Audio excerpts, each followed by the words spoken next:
Hello, I hope everybody is well. Today we are going to talk about our final text of this year, Moliere's Tartuffe. As you will read in the omnibus introduction as well as the PowerPoint, Tartuffe is a look at hypocrisy, primarily in the church, but to a lesser degree, the ruling class. As you begin to read through the PowerPoint, you'll see that it begins by defining what the Bible says about hypocrisy. And if we put the Greek words together, a hypocrite is essentially a pretender, a person who is pretending to be someone she is not. Let's consider the Pharisees, Jesus' primary target of critique. He said to them, "You look really good on the outside. You're so pious, you're so obedient, you are so gracious, you are so sacrosanct. But inside, you are graveyards. You're dark, you're dirty, your heart is cold and black, absent of any real conviction in God." In other words, your talk does not really indicate who you are. Your actions belie who you really are. In much the same way as a novel whose actions, or rather a novel like which an excerpt you'll read, Oscar Wilde's The Picture of Dorian Gray. So that is the definition of a hypocrite as the Bible understands it. Now let's move on to the play and the time in which it was written. In many respects, Tartuffe is a lens into the future.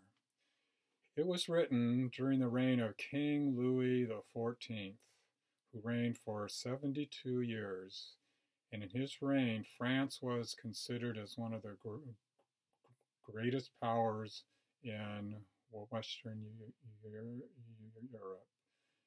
King Louis spent extravagantly, lavishly on his court. He built a marvelous palace called Versailles, which you can still visit today, east of Paris.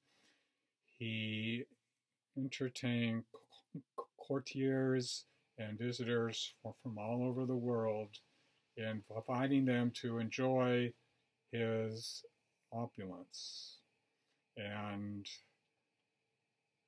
in addition to that, he, like all the other absolute monarchs of his time, tolerated no dissent. He styled himself the Sun King, the Roi Soleil, and acted as though his word was that of God, like the other monarchs with whom he shared that stage. This was a time in European history of unprecedented glory for all monarchs. And you can read more about that in the Age of Absolute PowerPoint. Okay, well, underneath this great wealth and extravagance, hypocrisy reigned in a number of ways. First, in terms of taxation. In order to fund Louis's activities, taxes must be imposed. Well, these were only imposed on the poor, on the peasants, and the nobility and the ruling class paid nothing.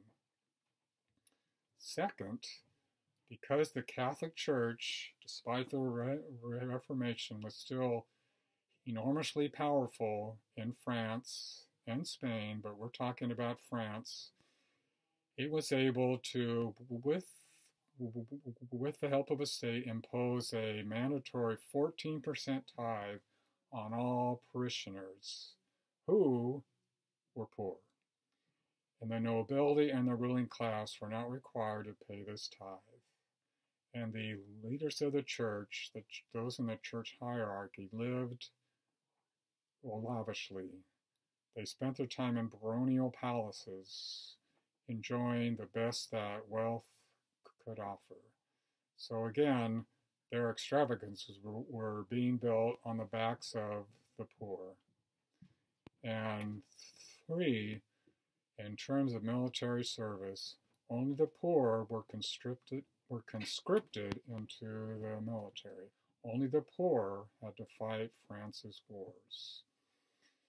It was these grievances that, less than 50 years after Moliere published his play, would result in the outbreak of the French Revolution, July 14th, 1789, with the storming of the Bastille.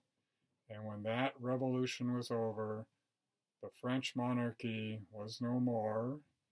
Its king and queen, King Louis XVI and his wife Marie Antoinette, had been beheaded.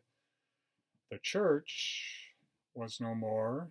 The church had been abolished, all its land holdings confiscated, the clergy made lowly employees of the state, and France became, from that day forward, a secular nation through and through. So Moliere, with a patient eye, anticipated perhaps this coming upheaval. Now let's turn to Tartuffe itself. Tartuffe, as you'll see, is a story of a man who outwardly seems very pious, very religious, very spiritual. But inwardly, as you'll see, he entertained the lusts which most human beings share. He entertained sexual and material lusts. And he used his piety, as it were, to get both. And for a while, he was pretty successful, like Rasputin in Tsarist Russia shortly before the Russian Revolution. But in the end, as you'll see, he was discovered, and again, I won't spoil the surprise, but hypocrisy was uncovered and made known in the story. Now, in Moliere's final play, The Misanthrope, he takes up this theme again, although he focuses more on the hypocrisy of the upper class and less so the religious class. Now, you may wonder how Moliere was able to write these critiques in a time of absolute monarchy, a time when very little dissent was allowed. Well, Moliere was part of the upper class. He had grown up in that milieu, and so for him to critique was bold, but it was tolerated. And in addition, since he knew the mindset of the upper class, he was able to portray it accurately in his plays. I hope you enjoy reading Tartuffe, and we will talk more about it next week. Thanks for listening. Bye-bye.